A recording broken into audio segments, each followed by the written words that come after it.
Hello student, स्वागत है आपका आईसीटी वर्चुअल क्लासेस में। मैं हूं कविता, आपकी साइंस टीचर। उम्मीद करती हूँ आप सभी अच्छे होंगे और स्वस्थ होंगे। सो क्लास कंटिन्यू करेंगे अपना चैप्टर जिसमें हम बात कर रहे थे कंट्रोल एंड कोऑर्डिनेशन की। तो कंट्रोल एंड कोऑर्डिनेशन में आपने इंपॉर्टेंट जो टॉपिक्स हमारे पास आते हैं वो आपने पढ़ लिए हैं। एनिमल में किस प्रकार से उनकी बॉडी में कंट्रोल होता है, उनकी बॉडी में के जो ऑर्गन्स होते हैं वो आपस में कैसे कोऑर्डिनेट करते हैं, ये आपने समझा। इसी के साथ हमने बात की है यहाँ पर एंडोक्राइन सिस्टम के बारे में, जिसमें आपने अलग अलग ग्लैंड्स के बारे में बात की है और उनसे सिक्रीट होने वाले हार्मोन्स के बारे में आपने बात की है। क्लियर है? चलिए, अब यहाँ पर हम बात कर रहे थे फीडबैक मैकेनिज्म होता है। फीडबैक मैकेनिज्म में हम देखते हैं कि जैसे कोई हार्मोन रिलीज हो रहा है, ऐसा नहीं है कि वो हार्मोन रिलीज होता रहेगा, ठीक है, या फिर ऐसा नहीं कि उतनी ही क्वांटिटी में हार्मोन रिलीज होता रहेगा। हार्मोन की क्वांटिटी ऊपर नीचे होती रहती है, या हार्मोन कब रिलीज होना चाहिए, ये बातें किन चीजों पे निर्भर करती हैं, इसके लिए आता है फीडबैक मैकेनिज्म। जैसे कि कोई हार्मोन अगर रिलीज हो रहा है, उसका पूरा जो काम, जितना काम था उतना काम उसने कर लिया है। अब यहाँ पर क्या होता है, फीडबैक मैकेनिज्म चलती है जिससे कि ट्रिगर किया जाता है। जहां से वो हार्मोन रिलीज हो रहा है वहां पे मैसेज पहुंचाए जाते हैं कि अब क्या है, जो सफिशिएंट जो हार्मोन हमारे पास है उतना आ गया है, अब इसकी इतनी जरूरत नहीं है। क्या होगा, उसके सिक्रेशन में अब चेंजेस आने लगेंगे। तो इसे हम क्या कहते हैं, फीडबैक मैकेनिज्म कहते हैं। तो हमने क्या बात किया, type of self regulating mechanism in which the level of one substance in body influence the level of another. Self regulating mechanism का मतलब यहाँ पर है कि क्या हुआ, हमने कहा कि हमारी बॉडी में कुछ हार्मोन रिलीज हो रहे हैं। जैसे कि आपको एक डायग्राम यहाँ पे बताया गया है, ठीक है, ये है हाइपोथैलेमस, ठीक है, ये है एंटीरियर पिट्यूटरी, ये थायराइड ग्लैंड है और ये टारगेट सेल है। अब होगा क्या, हमने बोला कि यहाँ पर जो हाइपोथैलेमस है वो क्या करेगा, पिट्यूटरी को स्टिमुलेट करेगा। क्यों स्टिमुलेट करेगा, क्योंकि उसे क्या करना है, यहाँ पर जो थायराइड हार्मोन उसके रिलीज होने के लिए क्या करना है, स्टिमुलेट करना है। तो आप जानते हैं कि हाइपोथैलेमस क्या करेगा, जो पिट्यूटरी है उसे स्टिमुलेट करेगा, और पिट्यूटरी क्या करेगा, फिर थायराइड ग्लैंड को यहाँ पे क्या करेगा, स्टिमुलेट करेगा। इसके लिए ये क्या करेगा, थायराइड स्टिमुलेटिंग हार्मोन को रिलीज करता है। कौन, किसकी बात हो रही है, आपने कहा पिट्यूटरी की। पिट्यूटरी क्या करेगा, टीएसएच को रिलीज करेगा। हाइपोथैलेमस कर रहा है टीआरएच को, यानी कि थायराइड स्टिमुलेटिंग हार्मोन को। पिट्यूटरी करेगा टीएसएच को, यानी कि यहाँ पे क्या होगा, टीआरएच जो होगा, टीआरएच क्या करेगा, टीआरएच कहाँ से रिलीज होगा, हाइपोथैलेमस से रिलीज होगा, ठीक है। उसके बाद हमने कहा पिट्यूटरी से रिलीज होगा टीएसएच, जिसे हम कहते हैं थायराइड स्टिमुलेटिंग हार्मोन। क्लियर है?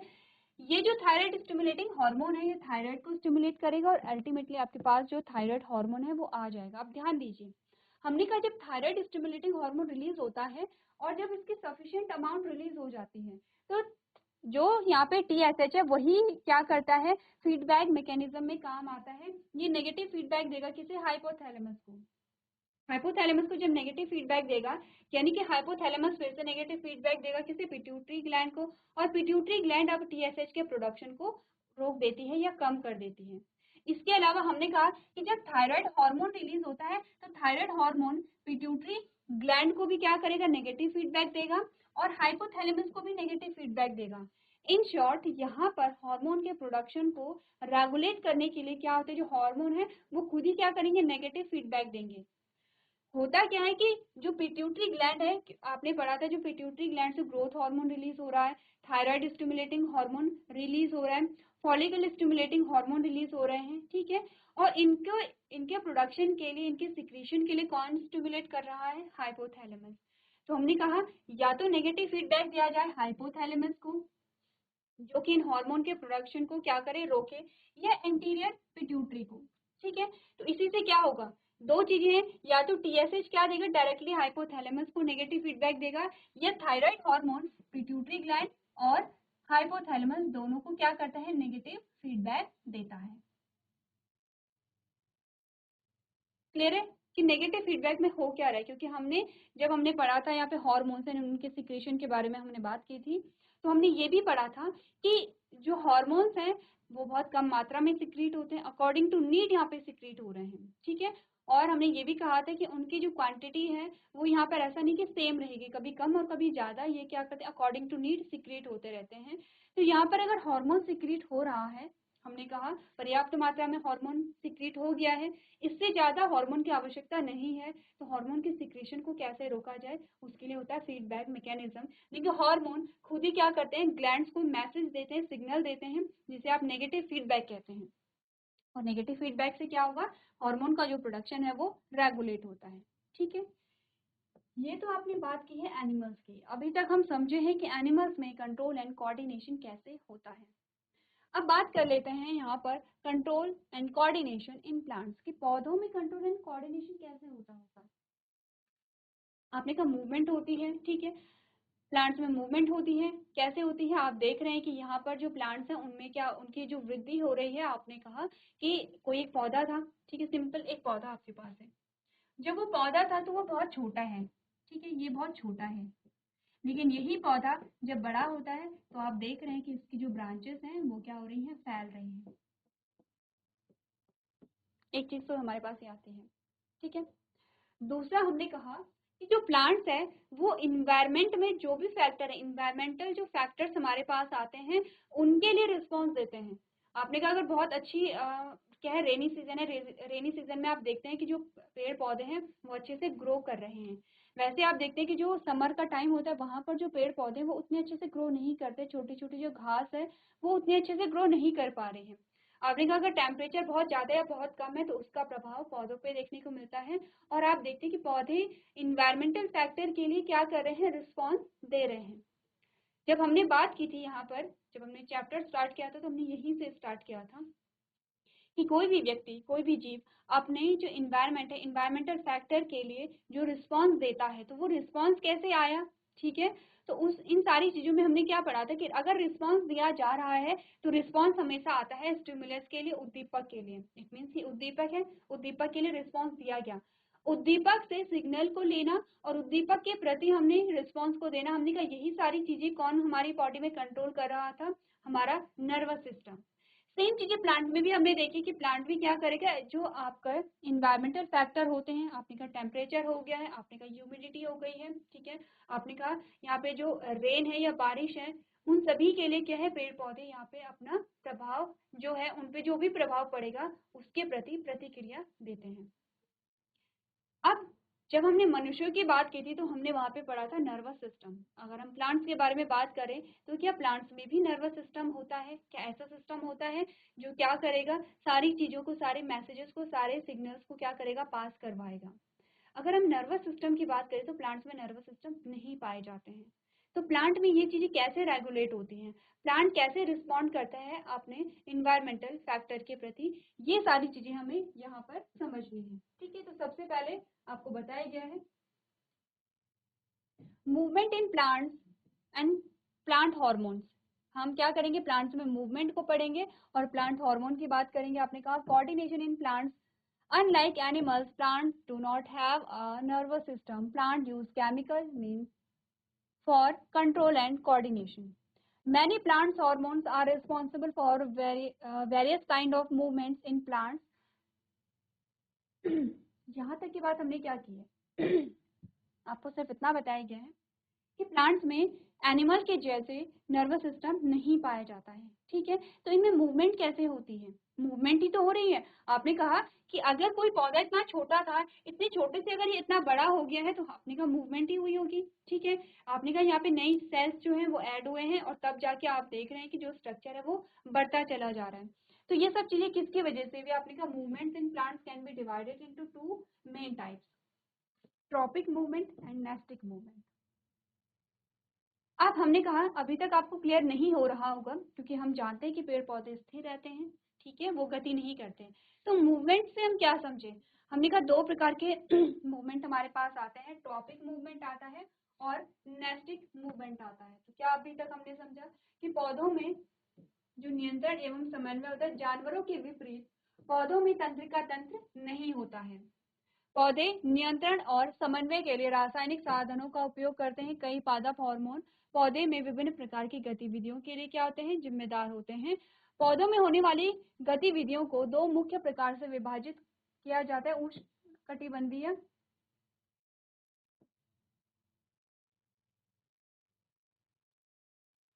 और नेस्टिक मूवमेंट, यानी कि उष्ण कटिबंधीय प्रकार के और नेस्टिक प्रकार के आप यहाँ पे क्या देखते हैं, मूवमेंट देखते हैं। ठीक है, तो हम बात करेंगे यहाँ पर ट्रॉपिक मूवमेंट क्या होता है, ट्रॉपिक मूवमेंट के क्या प्रकार होते हैं, और नेस्टिक मूवमेंट क्या होता है, नेस्टिक मूवमेंट के क्या क्या प्रकार हमारे पास आते हैं। चलिए, अब हमने क्या कहा, ट्रॉपिक मूवमेंट और नेस्टिक मूवमेंट दो हमारे पास मूवमेंट आते हैं। ठीक है, ये ट्रॉपिक मूवमेंट है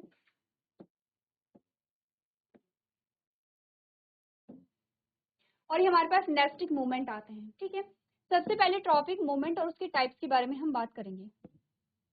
ट्रॉपिक मूवमेंट में हमें बता रखा है कि इस प्रकार की मूवमेंट, इस प्रकार की गति जो कि एक पर्टिकुलर डायरेक्शन में हो रही है, एक दिशा में और एक निश्चित दिशा में हो रही है, और निश्चित दिशा में होने का उसका एक कारण होता है। ठीक है, जैसे कि हमने प्लांट को अगर देखा है, अगर आप यहाँ पे प्लांट्स को देख रहे हैं और आपने कहा कि प्लांट्स में जो गति है वो दो प्रकार की गति है, दो डायरेक्शन में हम गति देखते हैं। एक तो हम कहते हैं कोई भी जो प्लांट है, हमने कहा ये क्या है, भूमि है। एक तो आप देख रहे हैं कि गति ऊपर की ओर होती है और एक गति नीचे की ओर होती है। ठीक है, जो गति नीचे की ओर होती है वो हम देखते हैं रूट में, और जो ऊपर की ओर होती है वो हम देखते हैं शूट में। ठीक है, दो प्रकार की अलग अलग गतियां हम यहाँ पे देखते हैं, रूट में नीचे की ओर है तो शूट में ऊपर की ओर हो रही है। अब हमने कहा रूट में जो गति, जो भी मूवमेंट नीचे की ओर हो रही है उसका कोई ना कोई एक रीजन होगा, क्या रीजन है उसका, और अगर शूट में ऊपर की ओर गति हो रही है तो इसका भी एक रीजन होता है। रीजन यानी कि हमने कहा कि एक निश्चित दिशा में गति हो रही है, क्यों शूट में ऊपर की ओर ही गति हो रही है या क्यों रूट में नीचे की ओर ही गति हो रही है, उसका एक रीजन होता है। एक पर्टिकुलर डायरेक्शन में मूवमेंट देखी जा रही है और उसका एक क्या है, पर्टिकुलर रीजन है।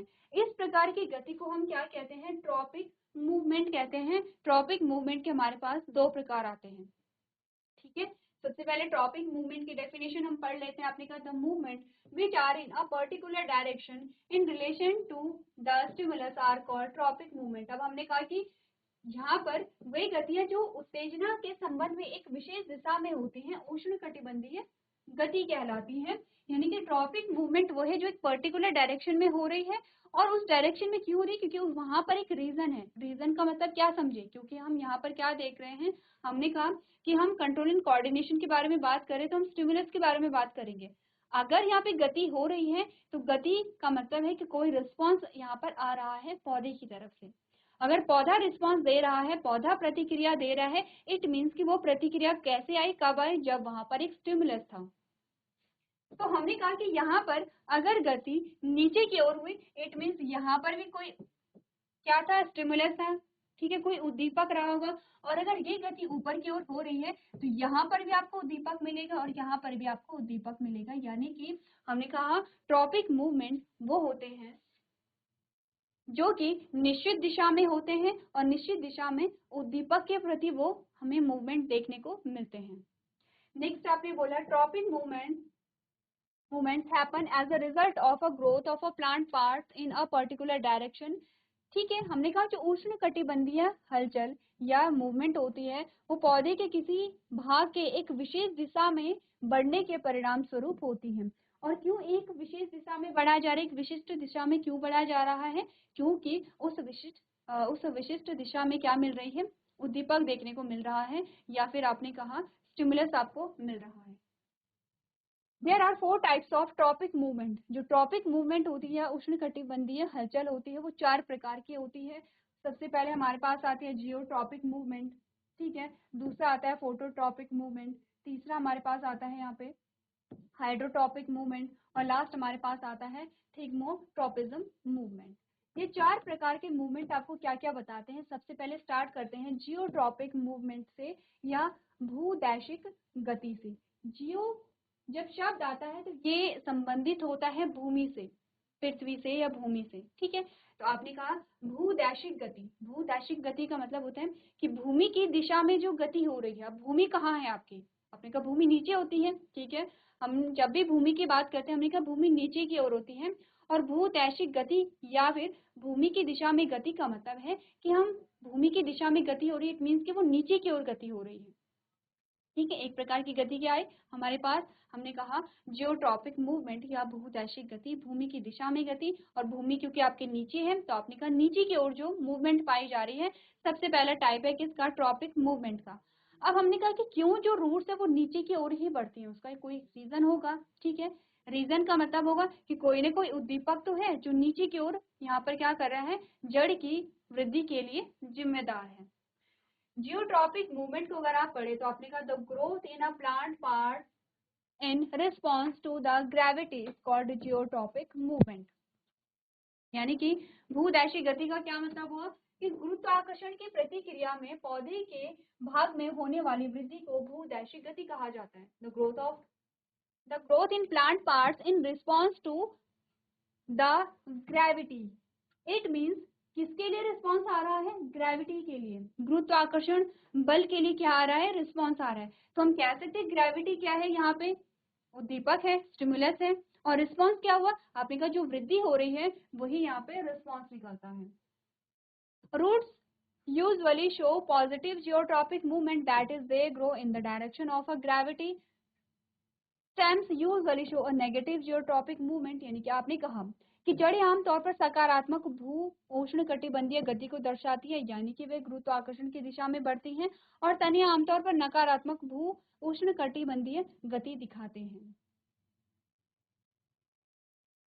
अब ध्यान से समझिए हम बात क्या कर रहे हैं।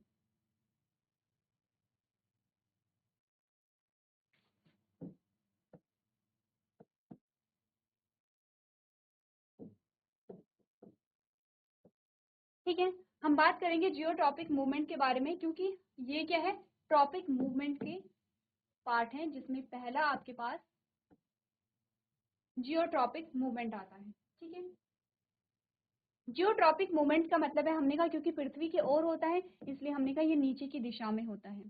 जियोट्रॉपिक मूवमेंट जो पाया जाता है वो जड़ यानी कि रूट में पाया जाता है, क्योंकि आपकी जो रूट्स हैं वो नीचे की ओर क्या होती हैं, बढ़ती हैं।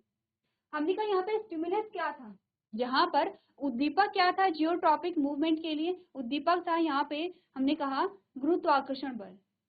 ठीक है, जो ग्रेविटी यहाँ पर है यही तो हमने पढ़ा था, हमने क्या बातें की थी, हमने कहा कि यहाँ पर जो आपके पास स्टिमुलस आएगा ये आएगा ग्रेविटी,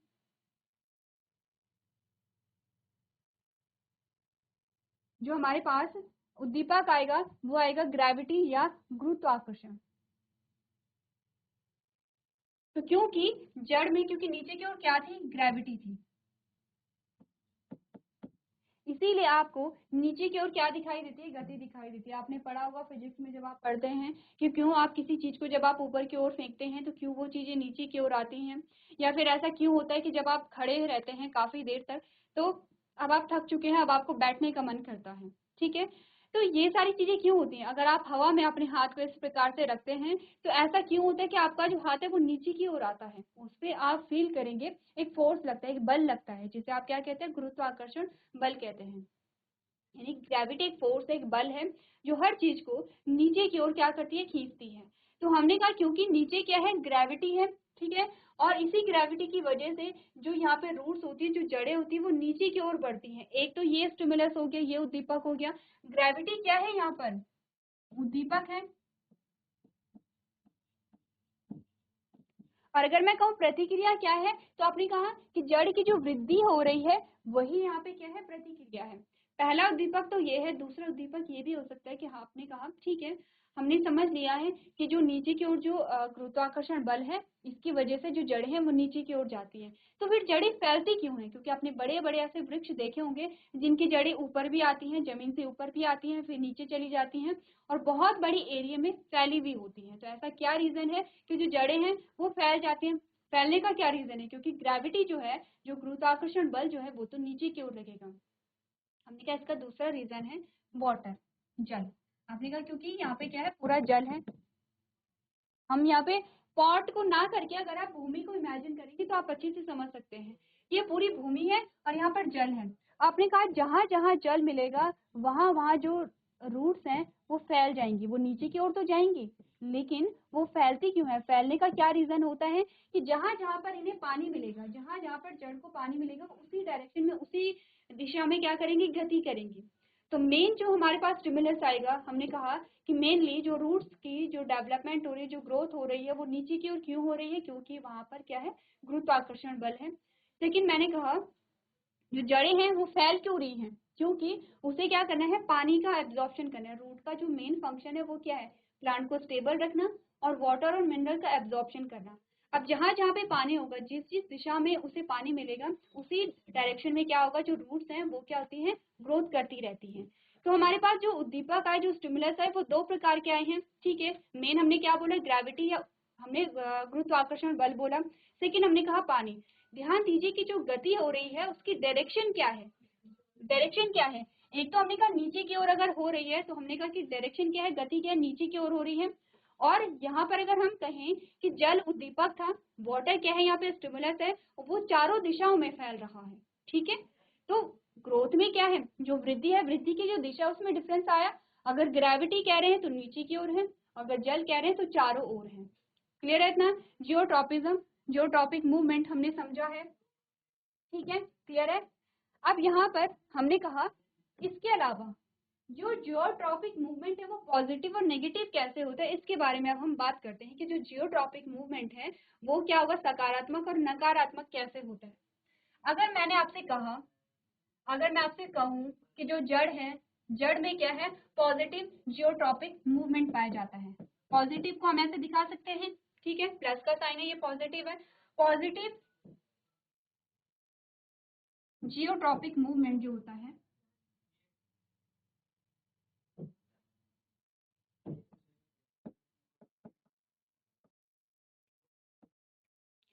एक होगा पॉजिटिव जियोट्रॉपिक मूवमेंट और दूसरा होता है नेगेटिव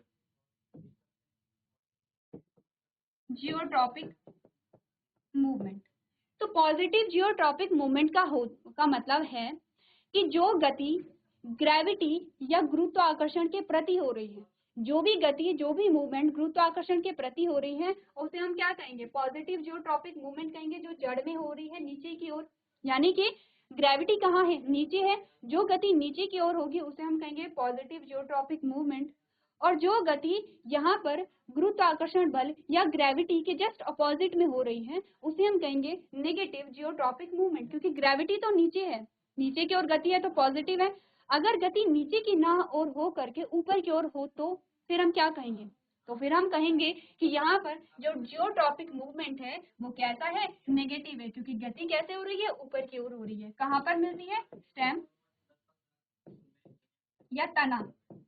जो तना होता है उसमें हम क्या कहते हैं, तने की जो गति होती है वो किस ओर होती है, क्या वो जड़ी, क्या वो भूमि की ओर होती है। क्योंकि देखिए जो गुरुत्वाकर्षण बल है वो नीचे से ही लगेगा, ऊपर से नहीं लगेगा, वो नीचे से ही लगेगा। और हमने कहा कि क्या तने की जो गति है वो नीचे की ओर होती है, ऊपर की ओर होती है। तो आप देख सकते हैं इमेज में, इमेज में हम क्या देख रहे हैं कि जो ये तना है, तना जो है वो ऊपर की ओर ही बढ़ रहा है और जो जड़ है वो नीचे की ओर बढ़ रही है। क्योंकि तना ऊपर की ओर बढ़ेगा, इट मीन्स कि ये ग्रेविटी के जस्ट अपोजिट में क्या कर रहा है, वृद्धि कर रहा है। तो इस वजह से हम कह सकते हैं कि यहाँ पर जो जियोट्रॉपिक मूवमेंट है ये कैसी है, नेगेटिव जियोट्रॉपिक मूवमेंट है, जो कि आपको तने या स्टेम में देखने को मिलती है। ठीक है, क्या समझे इसमें। हमने कहा ट्रॉपिक मूवमेंट को हम पढ़ रहे हैं। ट्रॉपिक मूवमेंट हमारे पास 4 प्रकार के आते हैं। पहला आता है जियोट्रॉपिक मूवमेंट, ठीक है। और जियोट्रॉपिक मूवमेंट हमने कहा किसकी वजह से होता है, यहाँ पे स्टिमुलस क्या है, ग्रेविटी है। ठीक है, अगर यहाँ पर नीचे की ओर गति हो रही है तो पॉजिटिव जियोट्रॉपिक मूवमेंट है, जो जड़ में आप देखते हैं। अगर यहाँ पर जो गति है वो नीचे की ओर ना होकर के ऊपर की ओर होगी तो हम इसे कहते हैं नेगेटिव जियोट्रॉपिक मूवमेंट है, जो आपको तने में देखने को मिलती है। ठीक है, और इस प्रकार की जो प्रक्रिया है उसे हम कहते हैं जियोट्रॉपिज्म। अब मैं आपसे अगर पूछूं कि बताइए पॉजिटिव जियोट्रॉपिज्म या पॉजिटिव जियोट्रॉपिक मूवमेंट किस में पाया जाता है या नेगेटिव जियोट्रॉपिक मूवमेंट किस में पाया जाता है, तो आप लोग अब आंसर कर सकते हैं। हमने कहा पॉजिटिव जियोट्रॉपिक मूवमेंट जड़ में पाया जाएगा, जो कि नीचे की ओर होगा। पॉजिटिव का मतलब है कि उसी दिशा में गति हो रही है। जिस आप ग्रेविटी की बात करें, स्टिमुलस की बात करें, स्टिमुलस यहाँ पे हमारे पास क्या है, हमने कहा स्टिमुलस है हमारे पास ग्रेविटी, क्योंकि जियो जो शब्द है वो किससे संबंधित है, आपकी जो भूमि है उससे संबंधित है, और क्योंकि भूमि में ही क्या होगा, ग्रेविटी, जो ग्रेविटेशनल फोर्स है वहीं पे लगेगा। तो अगर हमने कहा कि उसी दिशा में गति हो रही है तो पॉजिटिव है, उस दिशा में अगर गति नहीं हो रही है, उसके अपोजिट डायरेक्शन में अगर आप मूवमेंट देख रहे हैं तो हमने कहा नेगेटिव जियोट्रॉपिक मूवमेंट है। इतनी बातें क्लियर है। तो हम सेकंड टाइप पे बढ़ेंगे। एक बार आप इमेज को देखिए कि किस प्रकार से आपने जियोट्रॉपिक मूवमेंट को पढ़ा है। ठीक है, अगर आप इमेज में दिखाएंगे तो कैसे दिखाएंगे, पॉजिटिव जियोट्रॉपिक मूवमेंट क्या होते हैं, नेगेटिव जियोट्रॉपिक मूवमेंट क्या होते हैं। चलिए अब हम बात करते हैं सेकंड टाइप के ट्रॉपिक मूवमेंट के बारे में। अगर आपने यहाँ पर अगर आपने जियोट्रॉपिक मूवमेंट को समझ लिया है तो सेकंड आप समझ जाएंगे, क्योंकि इसके जस्ट अपोजिट जो मूवमेंट हमारे पास आई है उसे हम कहेंगे फोटोट्रॉपिक मूवमेंट। जियो का संबंध था किससे, पृथ्वी से, भूमि से। फोटो का जो मतलब होगा वो होगा लाइट से। अगर मैं कहूँ फोटो का मतलब होगा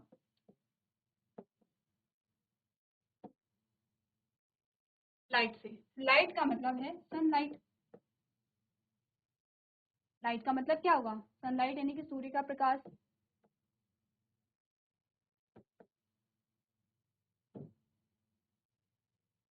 ठीक है, अब सिंपल सी बात है, हमने कहा यहाँ पर जो हम जियोट्रॉपिक मूवमेंट हम समझ रहे थे, तो हमने कहा जियो का संबंध है पृथ्वी से, भूमि से, यानी कि पृथ्वी या भूमि की ओर जो गति हो रही है उसे हम कहेंगे जियोट्रॉपिक मूवमेंट। दूसरा आता है फोटोट्रॉपिक मूवमेंट। फोटो का मतलब है लाइट, यानी कि फोटो या लाइट की डायरेक्शन में या फोटो या लाइट के दिशा में जो गति हो रही है उसे हम कहेंगे फोटोट्रॉपिक मूवमेंट। डिफरेंस समझ आया। हेडिंग से आपको समझ आना चाहिए कि हम किसके बारे में बात कर रहे हैं, जियोट्रॉपिक मूवमेंट के बारे में बात कर रहे हैं या फिर फोटोट्रॉपिक मूवमेंट के बारे में बात कर रहे हैं। अब यहाँ पर ऐसा नहीं होना चाहिए कि मैं बात कर रही हूँ जियोट्रॉपिक मूवमेंट की, और जब तक मैंने ग्रेविटी नहीं बोला, जब तक मैंने गुरुत्वाकर्षण बल नहीं बोला है, तब तक आपको समझ नहीं आएगा कि ये गति किस डायरेक्शन में हो रही है, या फिर ये जो गति है यहाँ पर जो स्टिमुलस है वो क्या है। अगर मैंने जियोट्रॉपिक मूवमेंट बोला है तो आपको इस शब्द का मतलब पता होना चाहिए कि हम बात कर रहे हैं यहाँ पर किसके बारे में, जो भूमि की दिशा में जो गति हो रही है उसके बारे में बात हो रही है। ठीक है, तो फोटोट्रॉपिक मूवमेंट में यहाँ पर उद्दीपक क्या आएगा, हमने कहा यहाँ पे जो उद्दीपक होगा, यहाँ पे जो स्टिमुलस होगा वो है लाइट, यानी कि प्रकाश। और किसका प्रकाश, सूर्य के प्रकाश की बात हो रही है। इजी है। अब मैं आपसे कहूँ कि बताइए पॉजिटिव फोटोट्रॉपिक मूवमेंट और नेगेटिव फोटोट्रॉपिक मूवमेंट की अगर मैं बात कर रही हूँ तो किस किस में पाया जा रहा है। इजी है, सेम जैसा आपने जियोट्रॉपिक मूवमेंट पढ़ा था वैसे ही फोटोट्रॉपिक मूवमेंट भी आता है। मैंने कहा ये हो सकता है पॉजिटिव और ये हो सकता है नेगेटिव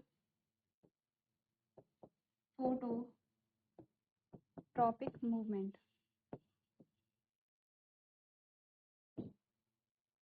ठीक है, दो प्रकार की हमारे पास आ सकते हैं। क्लियर है।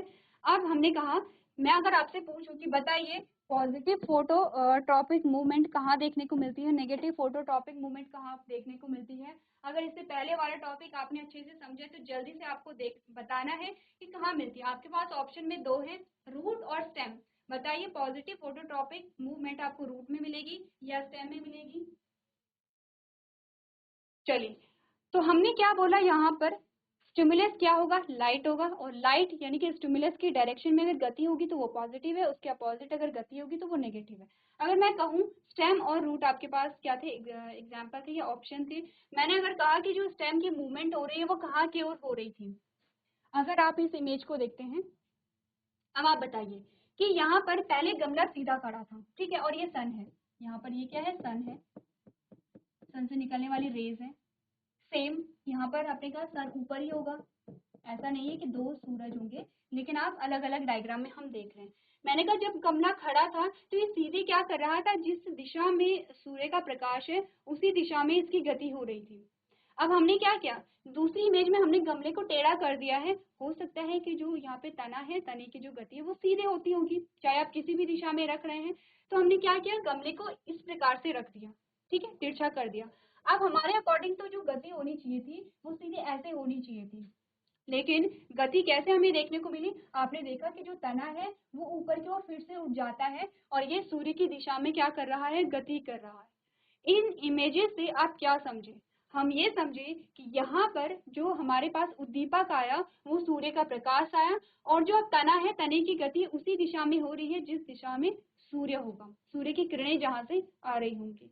तो हम कह सकते हैं कि तने में जो गति है वो क्या हो रही है? सूर्य के प्रकाश की ओर हो रही है, उद्दीपक की ओर हो रही है। तो यहाँ पर पॉजिटिव फोटोट्रॉपिज्म देखने को मिला। कह सकते हैं कि जो पॉजिटिव फोटोट्रॉपिक मूवमेंट है, पॉजिटिव फोटोट्रॉपिक मूवमेंट जो है वो हमें कहाँ मिली? तने में देखने को मिली। तो यहाँ पर अगर हम बात करें कि जो फोटोट्रॉपिक मूवमेंट है वो जड़ में किस प्रकार का होगा, क्योंकि हमने कहा कि सूरज हमेशा ऊपर ही रहेगा, ऊपर रहेगा हमारे वायुमंडल में, नीचे तो नहीं होता है। और अगर हम देखें तो जो जड़ है, जड़ें हमेशा कहाँ को ग्रो करती हैं? नीचे की ओर करती हैं। तो हम कह सकते हैं कि सूर्य के प्रकाश की जो दिशा है उसकी जस्ट अपोजिट यहाँ पे रूट की जो गति है वो हो रही है। अगर इसके अपोजिट हो रही है, अगर हमारे स्टिमुलस यानी कि सनलाइट के जस्ट अपोजिट में गति हो रही है, तो हम उसे क्या कहेंगे? नेगेटिव फोटोट्रॉपिक मूवमेंट कहेंगे। ठीक है, तो हमने क्या बोला कि नेगेटिव फोटोट्रॉपिक मूवमेंट आपको कहाँ देखने को मिली? जड़ में देखने को मिली। ठीक है, अब आते हैं फिर से अपनी इमेज पे।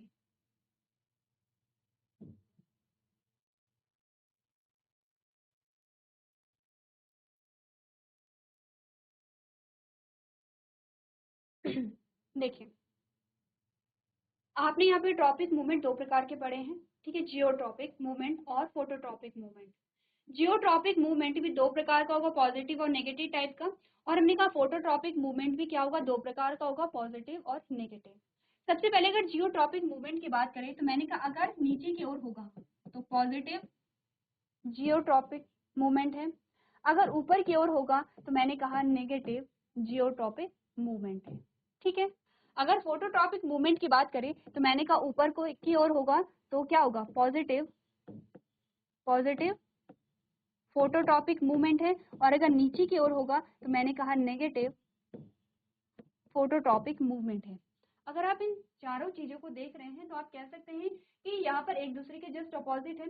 अगर तने में पॉजिटिव फोटोट्रॉपिक मूवमेंट पाई जा रही है तो नेगेटिव जियोट्रॉपिक मूवमेंट पाई जा रही है।